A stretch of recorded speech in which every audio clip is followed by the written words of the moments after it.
Welcome back to another video. This week we are back in England, where it's home to the South Downs National Park, and of course, since we love the outdoors, we're going to be doing some amazing hikes with spectacular views, but we're also going to be exploring the beautiful city of Brighton, as it's only an hour away from London with train, and it truly has some very unique landscape and architecture that it's worth exploring. But enough said, let's get this video started from the beginning.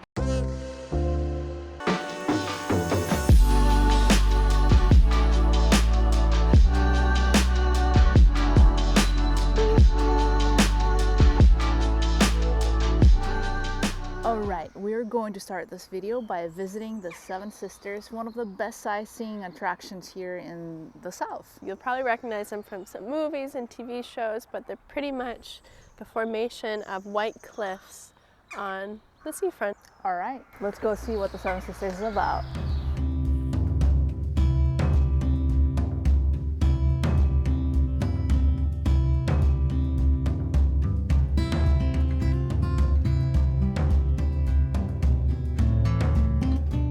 Minutes into this hike, and it's already so beautiful, so peaceful, and we're actually in a national park right now. In the South Downs National Park. And we weren't expecting the cliffs to be in the national park. We thought they were a little further inland, and it's just beautiful rolling green hills with sheep and cattle, just all sorts of birds. It's a beautiful day. We've been here a week, but we were waiting for a good day to come film this so it doesn't look dreary.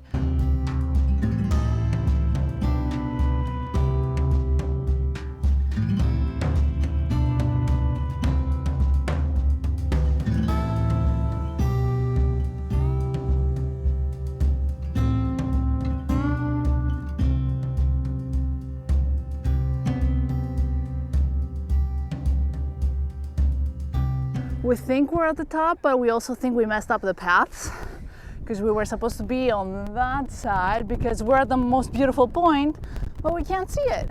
And we're very close to the edge, I just realized, and seeing pictures from the other side, I know how high we're up, so I'm just gonna go that way. Yeah, we're very close to the edge.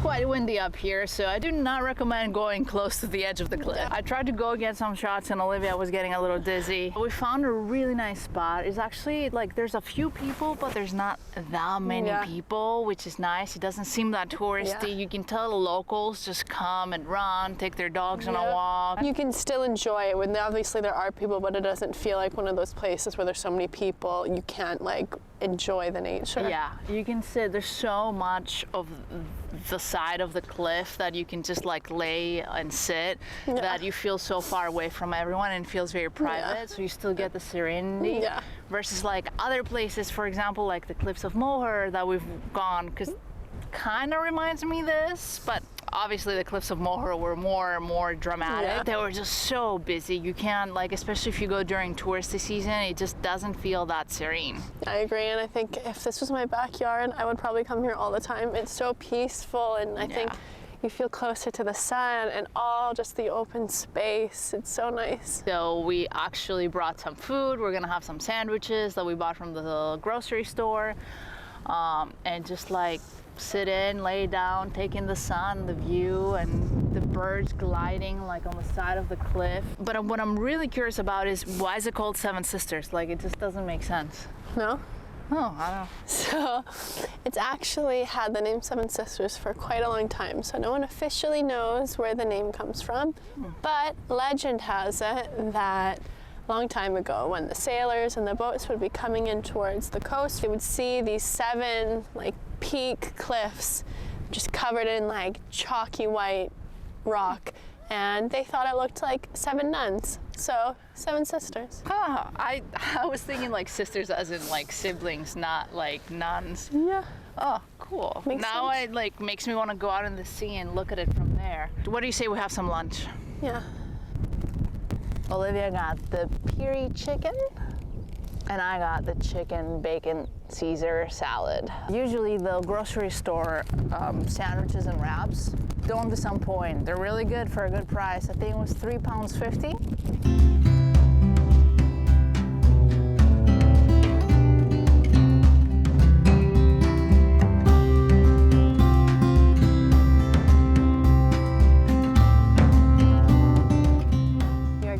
Cold up here from the wind, so we are going to head down to the beach area and see what the view like is from down there.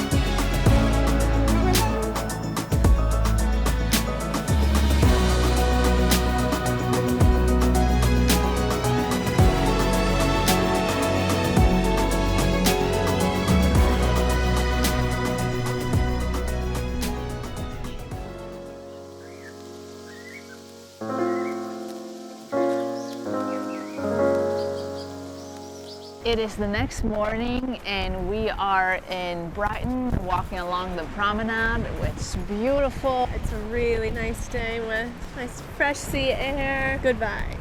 After that amazing experience in Seven Sisters, I'm ready to go explore more nature. Today we're gonna focus in the city of Brighton and Hove, since we're actually heading for breakfast at a very nice breakfast place. But I want to say one thing we didn't mention about Seven Sisters yesterday. I'm gonna start with saying I can be a bit of a picky taster with things, so even water.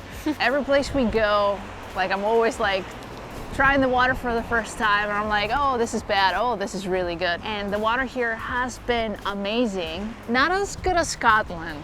I'm not gonna go. Scottish water was top.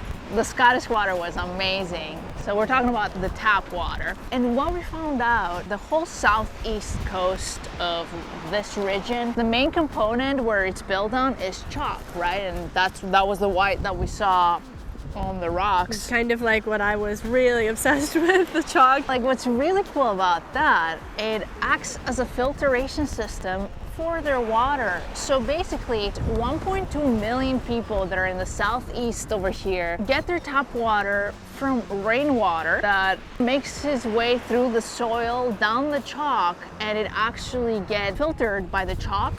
Amazing. And there's a specific word for it that I don't remember. All I can say is that is like the optimal way of using nature to our advantage. So it's actually called chalk aquifer. All right, so like we said, we're heading to grab some breakfast right now in the city of Hove, which is right next to Brighton, and it's walkable. The place is called FIKA, and it has really good reviews for its breakfast sandwiches. I'm really excited to try that. All right, let's go. So we are here at FIKA in Hove, and we have found the most delicious looking breakfast sandwiches. I found them on Instagram ages ago and we cannot wait to come and try them. Looks amazing. I got the de-yolker, so it has 2 eggs, cheddar, chives, and I got sausage on it. It's really good. Everything tastes really fresh. The sausage is really nice. I think it's organic sausage too. I wish the eggs weren't as runny. We asked for them to not be runny, but they are. But what are you gonna do? I got the Susie, which has the sun-dried tomato pesto, smoked cheese, 2 eggs on a brioche bun, caramelized onions, bacon, and sausage. So it's super loaded. And for weekdays only, they do like a special where you can add hash browns, which we're going to share because Olivia's couldn't be combined with hash brown. There is harissa aioli sauce and barbecue sauce, or you can choose other sauces as well. Let's see, I was a bit thrown off by the sun-dried tomato pesto because I thought it would be regular pesto. I'm sure it'll be delicious. It looks so good. Caramelized onions. Wow. I'm literally drooling as I'm like seeing this. It's very good. All the flavors though are a little too intense for me, so if you like intense flavors, I think it would be really good. But the sun-dried tomato pesto has certain spices and Like it's kind of like on the sweet side, so it threw me off a little bit. It's not bad. I was expecting basil pesto, so. And then let's try the harissa aioli, which is like mayo with harissa paste, which is Moroccan like spice combo, right? It's not one spice, I think. It smells really nice.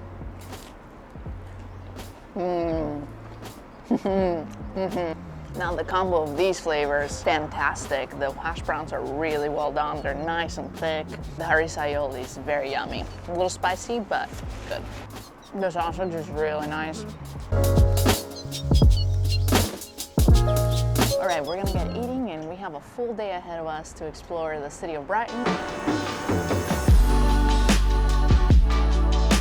Now we are going back to the seafront because that walk is just unbeatable. We're gonna walk on the promenade, but we're gonna head towards the center of Brighton and see what we can find to do.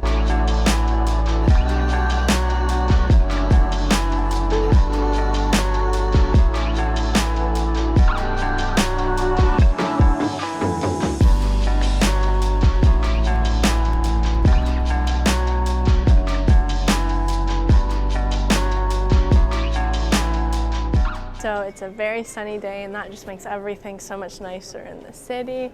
And we are now exploring the Lanes neighborhood, which some would say is like the center of the city, but it's a really quirky area where you have these literal lanes that kind of intertwine throughout the center of the city, where you'll find all different types of shops, restaurants, artisan places, cafes. This part of the city actually used to be the main like fishing hub of the city because Brighton was once a fishing town. So we will tell you more about that in a little bit, but for now let's go see what the lanes have.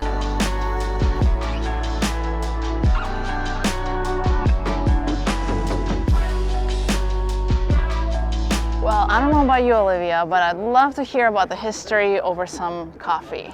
Sounds great to me. We have found a really cute coffee shop. We love the vibes there, so let's go have a coffee and learn more about Brighton.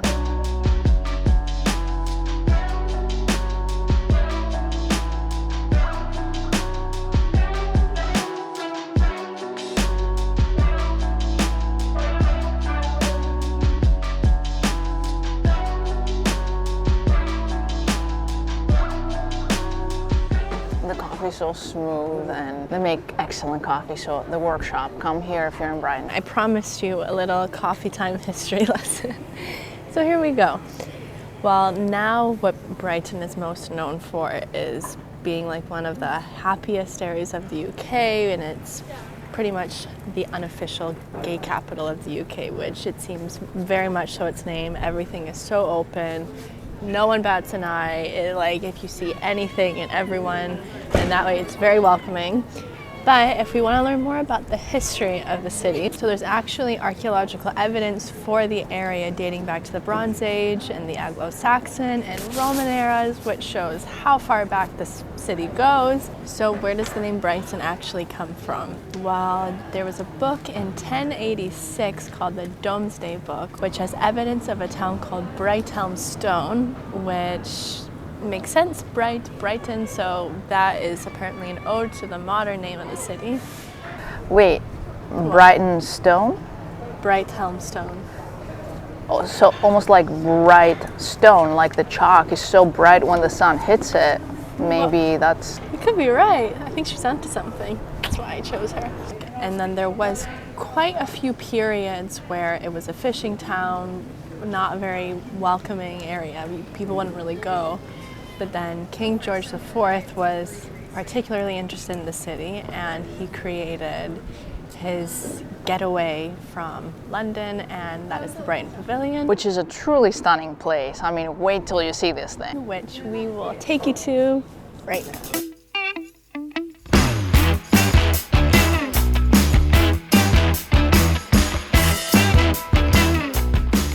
As I promised, this definitely sticks out among all the other architecture here in Brighton. So King George, well, at the time he was a prince when this was being built for him. He was really fond of the Indian culture and design, and this was really, really unusual to see on this part of the world. So he said, you know what, I'm gonna do it.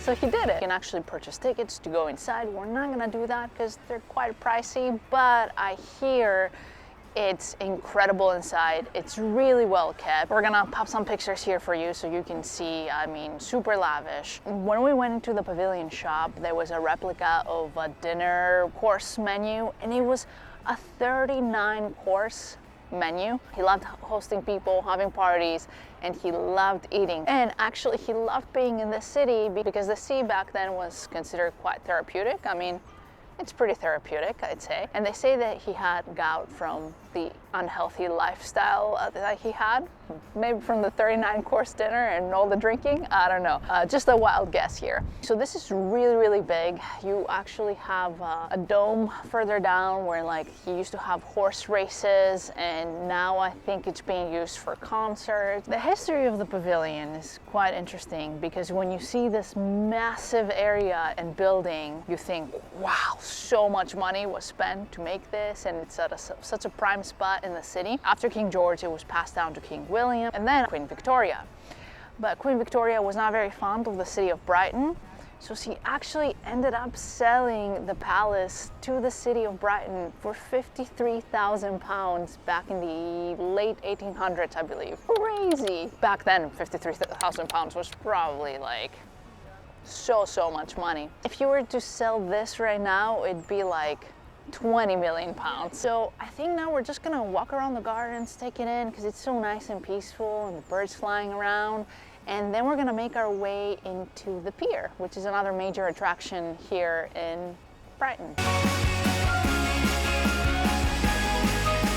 So the architect that created this beautiful building, his name was John Nash, and we actually found out yesterday, just randomly, he has built a smaller version of this for himself, actually right next to where we're staying, like literally in the back door of where we're staying.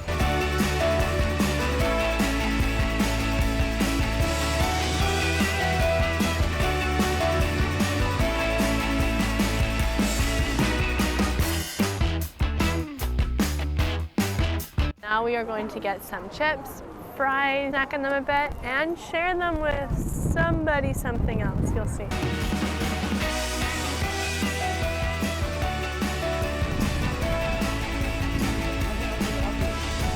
So here on the pier, they have an announcement every 10 or 15 minutes or so to remind you about how greedy the seagulls are. And they will not hesitate grabbing your food. So like especially when it's the weekend and there's a lot of people here, you will see like birds just like swooping in and grabbing people's foods. So let's see. I'm kind of scared. I'm getting scared because I can't hold it. Like, how am I gonna hold it? All right, I'm gonna hold it this way and hope they don't go for me. Let's see how many seconds it takes when I go like this. Oh, I see. Let's see. How many seconds will it take? Oh! Oh! Woo! Be careful. All right. Ooh, I'm just gonna throw it. No. All right.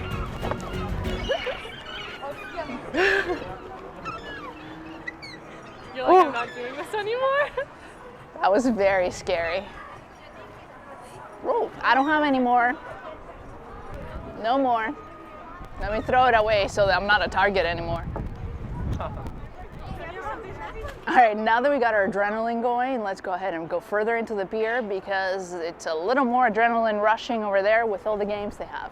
Hey, that is California. Those lifeguard houses look so familiar.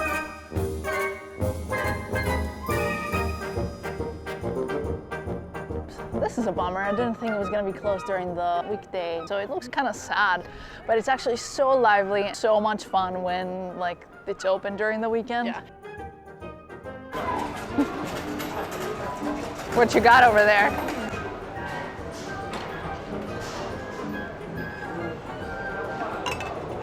Oh, we already got one.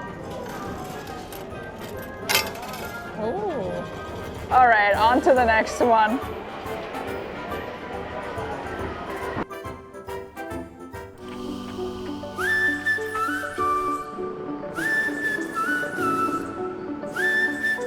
So we are off the pier, because it has really big cracks and it's a bit scary when you look down. And now we're gonna walk back on the promenade, and this part of Brighton reminds me so much of Venice Beach and Santa Monica Beach in Los Angeles. But I gotta say, I love how they've taken advantage of being by the beach and I guess having a little bit better weather than the rest of the UK, minus the wind. So much outdoor sitting right by the beach. I wish they did that in California. It's not, some places do, but not as much as here. Very, very cool what they've done.